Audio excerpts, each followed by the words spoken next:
Dear respected and beloved viewers, Assalamu alaikum wa rahmatullahi wa barakatuh. There exists a profoundly powerful Wazifa, derived directly from the glorious Quran, revolving around just one single verse. Yet this verse is often described in spiritual circles as the key to unimaginable treasures. A verse so mighty, so potent in its effect, that it is said by the pious and the sincere whoever recites it with a pure heart, especially after the Fajr Salah, during those blessed early moments of the day, will find the treasures of the world slowly but surely open up to them. The sincere recitation of this verse at dawn, while turning to Allah with full conviction and presence of heart, brings about protection from grave illnesses, from overwhelming financial burdens, and shields a person from the unseen calamities that silently brew. The Rizq, sustenance, of this world begins to gravitate toward such a person, and worldly wealth becomes a means, not an end beneath their feet. Why is this so? The Quran and Hadith both highlight the immense barakah, blessing, and spiritual potency of this sacred time.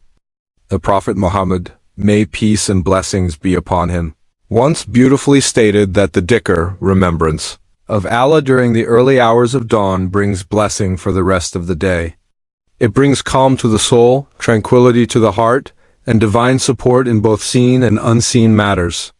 It brings a kind of spiritual nur, light, which flows through a believer's entire day, turning difficulty into ease and confusion into clarity. To speak to Allah at this time is not just communication, it is a deep form of surrender, a humble affirmation of His majesty and power, and it becomes a direct means of having one's dues accepted. Still, the heavens themselves witness it. This is a time when the veil between the servant and the master becomes thinner, and the soul experiences proximity to its creator. But dear viewers, this is not unique to humans alone. It is not just mankind that remembers Allah in the morning and evening. Every creation in the heavens and the earth, from the majestic stars to the tiniest insect, every single being is engaged in the glorification of Allah. The Quran explicitly tells us that every creation knows its own way of prayer and tasbih, glorification. Subhanallah? Each knows its prayer and glorification, and Allah is all-knowing of what they do. Surah An-Nur 41. This verse is more than poetic, it is a call to reflect. It is a declaration of Tawheed, the oneness of Allah, so powerful, so rationally clear that it stirs even the hardest of hearts.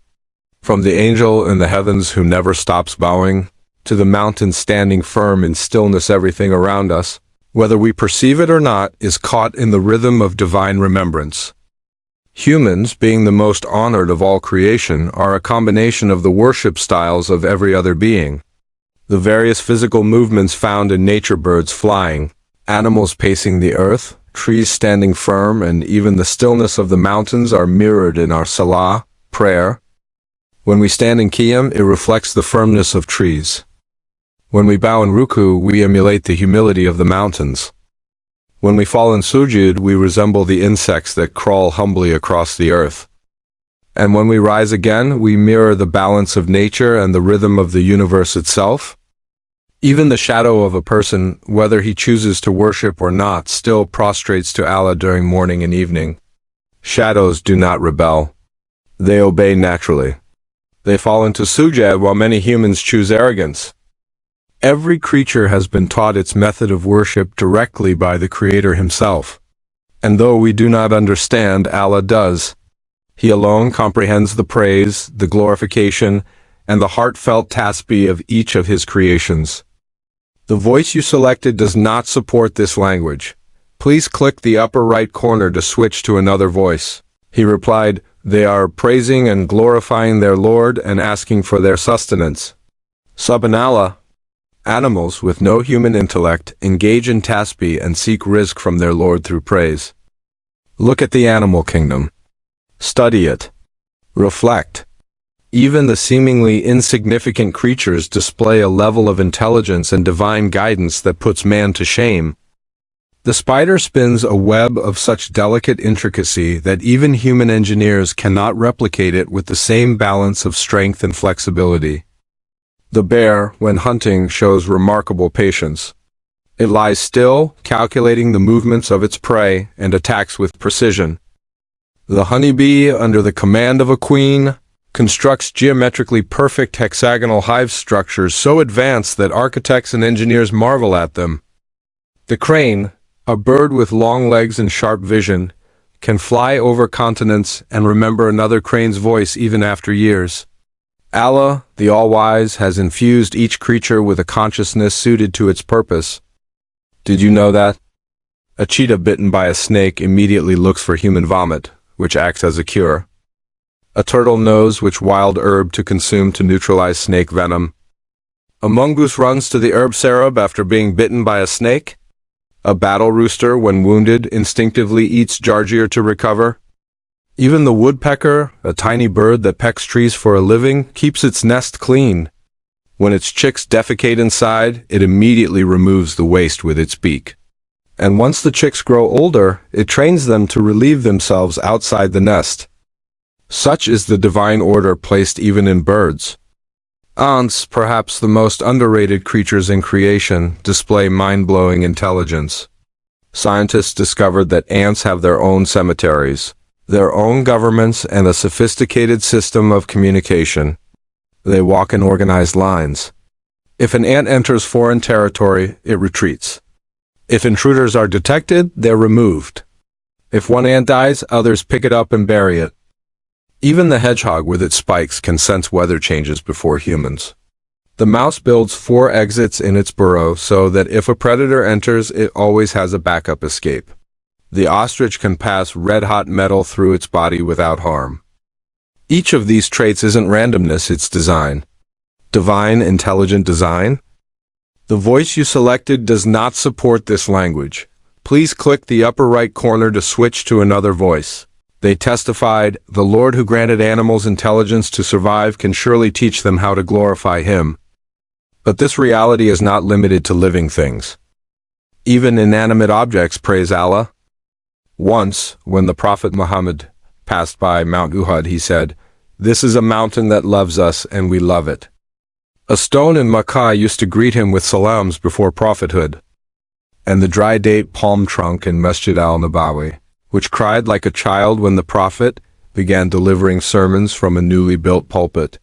He placed his blessed hand on it, and it calmed down. How can one not believe that creation is conscious when a lifeless tree cries out of love? Dear brothers and sisters, all of this is to highlight that everything glorifies Allah. From a rock to a star, from the chirping sparrow to the towering mountain. The Quran is clear. To Allah belongs all that is in the heavens and the earth.